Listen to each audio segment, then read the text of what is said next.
Hey everyone, this is Steve from Fire Safety Products. I'm excited to introduce version 3 of our chainsaw trauma kit.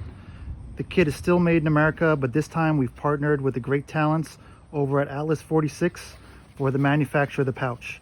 If you're not familiar with them, they make high quality tool vests, bags, rolls, anything that you can think of to hold a tool. I guarantee they have it. So it was just a natural fit to collaborate with them to make our kits. You'll also see that we're offering a selection of their products on our website. The most noticeable difference in version 3 is the attachment system.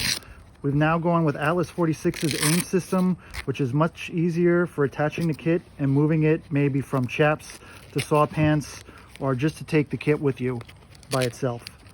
Previously, sometimes you'd have to take the buckle off your chaps to get it on or off. This system is extremely durable and compatible with all other AIMS gear from Atlas 46.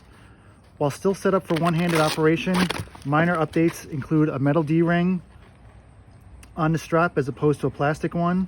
We still retain a D-ring on the backside if you want to attach it using that method. Other features are still the same. The elastic mouth keeps sawdust and debris from getting inside. We have a sewn-on cross to designate there's medical components inside, and the strap itself contains Velcro to hold both the tourniquet and trauma supplies included. Inside, we still have two versions. Both come with a combat application tourniquet, and inside the trauma pack, we have directions, a 4-inch emergency trauma dressing, CPR face shield, nitrile gloves, a whistle with lanyard, and the crew kit version comes with standard compressed gauze, while the solo kit comes with quick clot.